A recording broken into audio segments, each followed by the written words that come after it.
Hello everyone and welcome to the ScrapbookPal YouTube channel. This is Dawn Pauly from D. Pauly Designs and I'm so glad you could join me. Today I get to play with my Spellbinder BetterPress system, which really excites me because I've been wanting to play with it for a while now. And what better way than to use it with this Spellbinder BetterPress plate, A Friend Like You Bouquet, which comes with a really nice floral press plate and 3 sentiments. I'm going to pair it up with the You Are Everything press plate sentiments, and I can't wait to show you how quick and easy it's going to be to make a whole bunch of sentiments in a matter of minutes and die cut them out.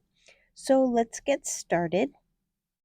I'm going to be using the Spellbinder BetterPress cotton paper. This is the porcelain color, and it comes pre-cut to 5x7, or you can use the A2 size that comes in the BetterPress set.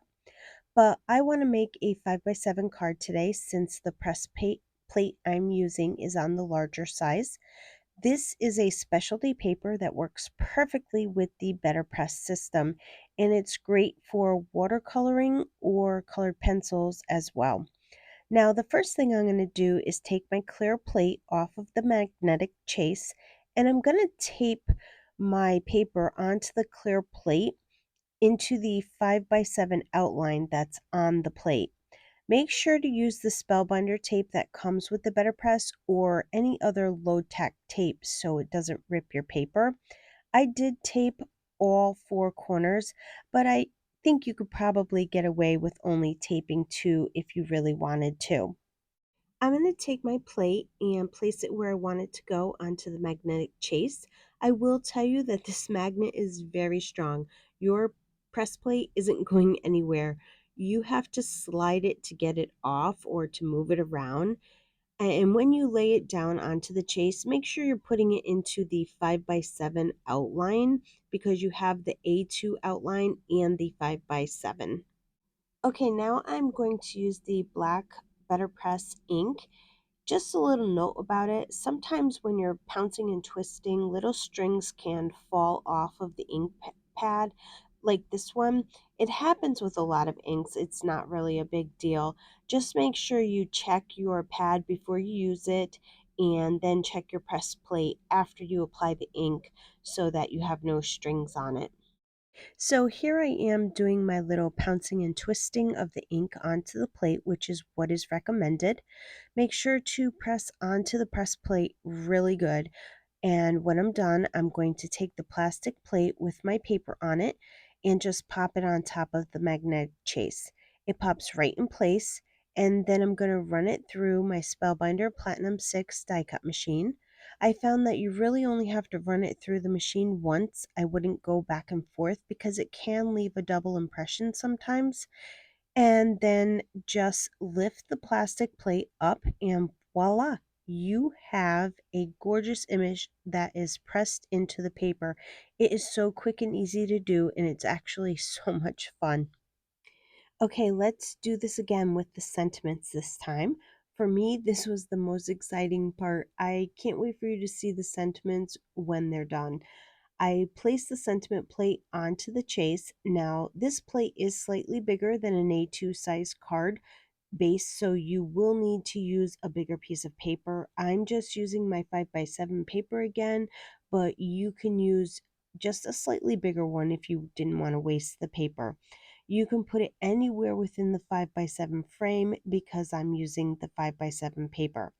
Then I'm going to tape my paper in place on the plastic plate. I'm going to ink up the plate really good with my black ink again, and then I'll pop the plastic plate on top of the magnetic chase and run it through my die cut machine.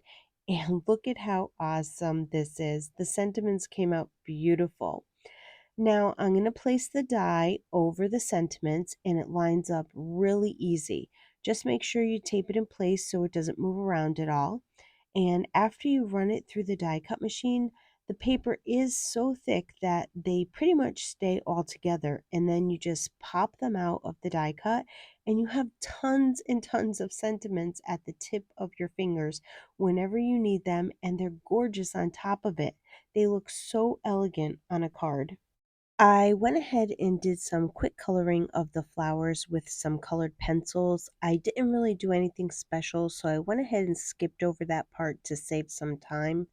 I trimmed the flower panel down to 4 by 5/8 by 6 3/4, and I decided I wanted to put some light blue all around the edge of the card front.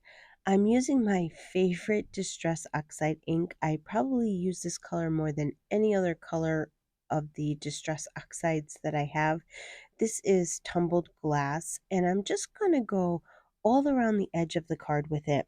I started out kind of light-handed, and then I decided I really wanted the edges to be on the darker side. You can add as much or as little as you want. It's totally up to you. I put some Distress Oxide black soot onto my glass mat, and I added a little bit of water to it, and I'm just using a paintbrush to splatter a little bit onto my card front. Now I'm going to assemble my card. I cut a piece of white craft foam and I adhered it to the back of the card front.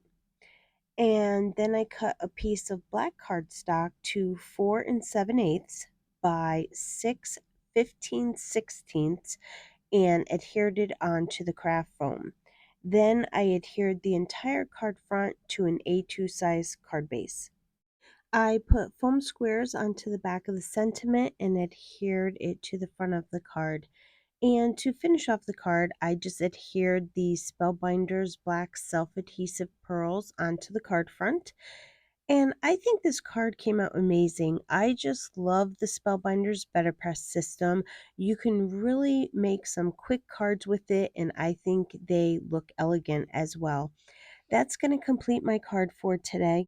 I want to thank you for joining me on the Scrapbook Pal YouTube channel. I would love for you to leave a comment below and let me know what you think of the card.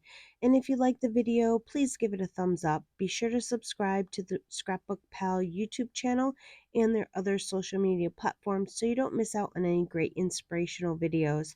Also, check out their website for any new releases they might have. And as always, I want to thank you for spending your time with me, and I hope you have a wonderful day.